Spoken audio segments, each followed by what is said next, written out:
Hello my dear student. तो कैसे आप लोग? चलिए पढ़ते हैं आभास लगान के बारे में। आभास लगान जिसको कॉशी रेंज में बोला जाता है, मतलब एक अनुमानित लगान होता है जो एक्चुअली में वास्तव में दिखाई नहीं देता है, आभासित होता है और एक अनुमान के तौर पर इसकी गणना की जाती है। एक तरीके से छिपा हुआ होता है। जैसे नॉर्मली आपने किसी से क्या लिया, ज़मीन लिया, और ज़मीन के बदले में जितना भी उसका रेंट बनता है, चाहे प्रोडक्टिविटी का हिस्सा हो, चाहे एक पहले से ही कॉन्ट्रैक्ट बेस पे बनाया हुआ एक कॉन्ट्रैक्ट लगान हो, जैसा भी आप दे देते हैं। लेकिन यहाँ पर आभास लगान वो लगान होता है जो एक्चुअली में तय नहीं किया जा सकता है। और इस कॉन्सेप्ट को देने वाले थे प्रोफेसर मार्शल। प्रोफेसर मार्शल का नाम तो सुना ही होगा। अर्थशास्त्र के एक बहुत ही बड़े दिग्गज है, और मार्शल के बिना अर्थशास्त्र की जो अध्ययन होता है वो भी कहीं ना कहीं फीका रह जाता है। और मार्शल ने ये जो कॉन्सेप्ट दिया था, ये कॉन्सेप्ट उन्होंने दिया था प्रोफेसर रिकार्डो के कॉन्सेप्ट को, उनकी जो अवधारणा है उस अवधारणा को स्टडी करने के बाद। क्योंकि रिकॉर्डर ने जो अवधारणा दिया वो आपको मैं पहले से ही बता चुका हूँ। अगर आपने नहीं देखा है तो डिस्क्रिप्शन में जाइए, मैं लिंक दे दूंगा, वहाँ से आप देख सकते। तो रिकॉर्डो के लगान सिद्धांत में क्या कहा था? उन्होंने कहा था कि रिकॉर्डो ने कि किसी भी भूमि पर जो लगान का निर्धारण होता है उसकी उत्पादकता के आधार पर होता है। ठीक है। अब उत्पादकता के आधार पर जैसे रिकॉर्डर ने ये कहा कि सर्वप्रथम लोग जो है सबसे ज़्यादा उपजाऊ वाली खेती पे खेती करेंगे, उसके बाद उसके बाहर वाले एरिया में आए कम उपजाऊ, उसके बाद बिल्कुल वो जो नगण्य उपजाऊ वाले उसमें, ऐसे में इन तीनों के बीच की जो उत्पादकता को अंतर होता है वही लगान होता है। लेकिन मार्शल ने कहा इसी के आधार पर, उन्होंने कहा कुछ चीज़ें ऐसी भी तो होती हैं जिसको हर टाइम एक हम लगान का निर्धारण नहीं कर सकते। जिस चीज़ को हम बोलते हैं हम एक बार खरीद के लेके आए, लगातार हमारे पास हम लगान दे नहीं रहे हैं, लेकिन उसका भी तो कोई मूल्य होगा। तो उन्होंने क्या कहा कि मार्शल ने विचार दिया कि मनुष्य द्वारा निर्मित मशीनों तथा यंत्रों को पूर्ति अल्पकाल में नहीं बढ़ाई जा सकती। उन्होंने कहा कि मनुष्य ने जो मशीन बनाए, हमने जो ज़मीन है उस पर तो लगान का निर्धारण कर दिया, कोई दिक्कत नहीं है, लेकिन जो मशीनें वगैरह फिक्स एसेट्स जिसको बोलते हैं स्थिर संपत्ति, क्योंकि हमें पता है कि स्थिर संपत्तियों को अल्पकाल में अब नहीं बढ़ा सकते, क्योंकि अल्पकाल का रूल होता है कि उत्पादन के कुछ साधनों को परिवर्तन किया जाता है, कुछ को नहीं, क्योंकि मैंने पैमाने के प्रतिफल में ये चीज़ बताया था। अब यहाँ पर मशीन दीर्घकाल में आता है कि एक बार अगर आपने मशीन को जो है क्या क्या लिया, मशीन को अगर आपने एक बार में खरीद लिया है तो खरीदने के बाद कई सालों तक उसका आप उपयोग में लाते हैं।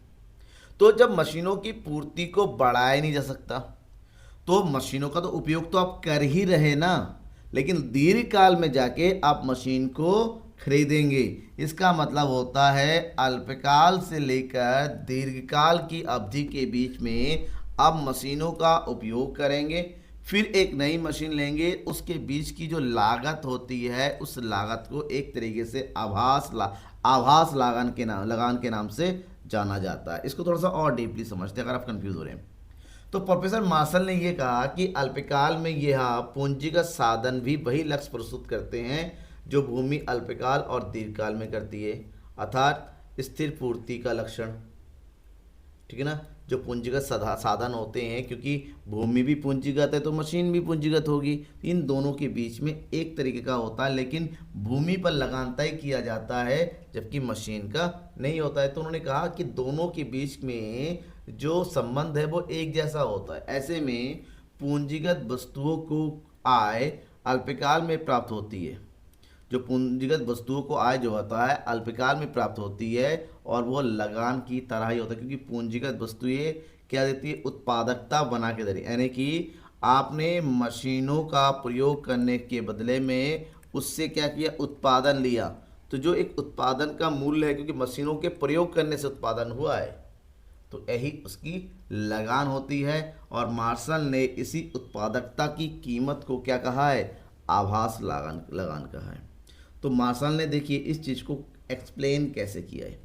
उन्होंने कहा है कि वह आय जो मशीनों तथा मनुष्य द्वारा निर्मित उत्पादन के दूसरे औजारों से उपलब्ध होती है, आभास लगान कहते हैं। क्योंकि जब ही आप वस्तुओं का उत्पादन करेंगे, ध्यान में रखना, आप केवल मशीन का प्रयोग नहीं कर रहे हैं, आप किसका, आपने जो है ज़मीन का यानी कि भूमि का प्रयोग कर रहे हैं, आप जो है पूंजी का प्रयोग कर रहे हैं, आप जो है मशीन का प्रयोग कर रहे हैं, आप जो है श्रम का प्रयोग कर रहे हैं, प्लस आप उद्यमिता का प्रयोग कर रहे हैं, तो ऐसे में जो मशीन यहाँ पर एक चीज़ ऐसी है, इसके साथ साथ आप दूसरे औजारों का भी प्रयोग करेंगे, पूंजीगत दूसरे साधनों का भी प्रयोग करेंगे, तो इन दोनों से प्राप्त होने वाली उत्पादकता, ठीक है ना, क्योंकि सबसे मिलके उत्पादन होता है, तो पूंजीगत वस्तुओं, ठीक है, और मशीन, इन दोनों से जो उत्पादकता की प्राप्ति होती है एक्चुअली में इसकी लगान वही होता है, और इसी को आभास लगान के नाम से जाना जाता है। इसी चीज को दूसरे अर्थशास्त्रियों ने भी एक्सप्लेन किया है, जैसे प्रोफेसर सिल्वरमैन ने कहा है कि उत्पत्ति के इस साधन को अतिरिक्त आय जिनकी पूर्ति दीर्घकाल में तो बढ़ाई जा सकती है परंतु अल्पकाल में स्थिर रहती है को आभास लगान कहते हैं, क्योंकि डायरेक्टली उसका पेमेंट नहीं होता है, इनडायरेक्टली जो उत्पादकता के रूप में हमारे पास आता है उसका एक हिस्सा चाहे डेप्रिसिएशन के रूप में जो कट जाता है वही आभास लगान होता है। और स्टोनियर एवं हेग ने अपने हिसाब से कहा कि अल्पकाल में उत्पत्ति के किसी साधन भूमि को छोड़कर मांग की अपेक्षा पूर्ति कम होने पर जो आधिक्य मिलता है उसे आभास लगान कहते हैं, क्योंकि हमें क्योंकि भूमि के पर ऑलरेडी लगान फिक्स होता है कॉन्ट्रैक्ट पे, लेकिन बाकी साधनों पर ऐसा है क्योंकि उसकी पूर्ति कम होती है और अल्पकाल में तो हम बढ़ा ही नहीं सकते, तो मांग और पूर्ति के बीच का जो अंतर होता है ना वही आभास लगान का आता है, किसके का हेग के अनुसार। अब आधुनिक, ये तो था पुराने अर्थशास्त्री, ठीक है ना। अब आधुनिक अर्थशास्त्रियों ने क्या कहा है, आधुनिक अर्थशास्त्री का कॉन्सेप्ट थोड़ा सा अलग है उन लोगों से।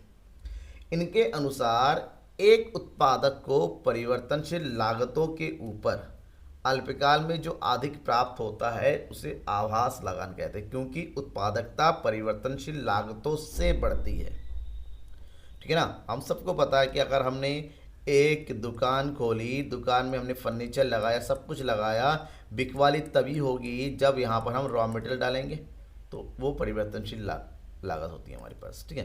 तो अब जो कुछ भी हमारे पास आय हो रहा है और जो भी हमारे पास परिवर्तनशील लागत है, इनके बीच का जो अंतर होता है, क्योंकि आय अगर ज़्यादा होती है तो उसे हम अधिक मतलब आभास लगान बोलेंगे, इतना हमारा लागतों के ऊपर प्राप्ति हो रही है। दीर्घकाल में अगर एक पूर्ण प्रतियोगिता की बात करते हैं कि दीर्घकाल की स्थिति में सभी लागतें परिवर्तनशील लागतें होती हैं, क्योंकि दीर्घकाल में आप सबको पता है उत्पादन के सभी साधनों को परिवर्तित किया जा सकता है, केवल अल्पकालिक वो टाइम होता है जहाँ पर हम सभी साधनों को परिवर्तित नहीं कर सकते, क्योंकि कुछ स्थिर होते हैं, भूमि है, पूंजी है, बाकी मशीन वगैरह ये सब चीज़ें। लेकिन श्रम को परिवर्तित कर सकते हैं, कच्चे माल को परिवर्तित कर सकते हैं, तो वो परिवर्तनशील। लेकिन दीर्घकाल में ऐसा नहीं, दीर्घकाल में उत्पादन के सभी साधनों को परिवर्तित किया जा सकता है। तो ऐसे में दीर्घकाल में कुल लागत और कुल लागत आपस में क्या हो जाती हैं, बराबर हो जाती हैं, और दीर्घकाल में आभास लगान ऑटोमेटिक समाप्त, कुछ होता ही नहीं, क्योंकि दोनों में कोई अंतर ही नहीं होता है ना। तो हम इसको इस तरह कह सकते हैं कि अल्पकाल में एक उत्पादक को किसी वस्तु की उत्पादन लागत दो प्रकार की होती है, एक है निश्चित या अनुपूरक जिसको फिक्स्ड या सप्लीमेंट्री लागत कहते हैं, और इसको हम स्थिर भी बोल सकते हैं। दूसरा होता है प्रमुख या परिवर्तनशील प्राइमरी और सप्लीमेंट्री लागत, ठीक है। अब एक एक करके देखते हैं क्या होता है। अगर निश्चित लागत की बात करते हैं, जिसको स्थिर लागत के नॉर्मली हमने पढ़ा हुआ क्लास 11-12 में कि स्थिर लागत, तो स्थिर लागत क्या होता है, उत्पादन के साथ साथ ना तो यह लागत बढ़ती है और ना ही ये लागत कम होती है, जैसे भवन है, मशीन है, इन सब पर आप जो व्यय करते हैं, ठीक ना। स्थिर साधनों को कलेक्ट करने के लिए जो हम व्यय करते हैं उसी को ही निश्चित या स्थिर लागत कहते हैं। यदि उत्पादन कार्य बंद भी हो जाता है तब भी आपको निश्चित लगान समाप्त नहीं होगा, यहाँ पर निश्चित लागत होता है, ठीक है ना। अब दूसरा है परिवर्तनशील लागत। परिवर्तनशील लागत ऐसा नहीं है, उत्पादन की वृद्धि के साथ साथ परिवर्तनशील लागत में भी वृद्धि होती चली जाती है, और दोनों एक ही साथ आगे बढ़ते, उत्पादन ज़्यादा तो परिवर्तनशील लागत ज़्यादा, उत्पादन कम तो परिवर्तनशील लागत भी कम, जैसे श्रम हो गया, कच्चा माल आदि वगैरह। अब एक्चुअली में जब हम इसके बारे में अध्ययन करेंगे थोड़ा सा कि उत्पादक को अल्पकाल में परिवर्तनशील लागत से जितना अधिक आय प्राप्त होती है, कि आपने अल्पकाल में जितना अपने परिवर्तनशील लागत लगाया और आपसे जो आय की प्राप्ति हुई उसके बीच के अंतर को आभास लगान कहते हैं, क्योंकि अतिरिक्त आय एक तरह से निश्चित और स्थायी साधनों का ही प्रतिफल होता है। तो हम यहाँ पर नॉर्मली जो फार्मूला के थ्रू कैलकुलेट कर सकते हैं वो इस तरह से है कि कुल आभास लगान बराबर कुल आगम माइनस कुल परिवर्तनशील लागत। शॉर्टकट में इसको TR माइनस TVC बोलते हैं। उसी प्रकार से अगर औसत आभास लगान के बारे में हमें कैलकुलेट करना है तो फार्मूला होता है औसत आगम माइनस औसत परिवर्तनशील लागत। ठीक है ना, आपको ध्यान में रखना है। कॉन्सेप्ट समझ में आ गया तो भाई लाइक करने की ना करने की कंजूसी मत कीजिएगा, लाइक तो बनता ही है और अपने दोस्तों को भी शेयर करना है। अगर उनको कंप्लीट कोर्स जानना है तो केवल और केवल मेरा ही एक ऐसा चैनल है जहां पर लगातार आपको इसका आपका कॉन्सेप्चुअल मैटर प्रोवाइड होता है। ठीक है, तो शेयर कर दीजिए अपने दोस्तों के बीच में, और हाँ, अगर अब तक सब्सक्राइब नहीं किया सब्सक्राइब कर दीजिए। Thank you and bye.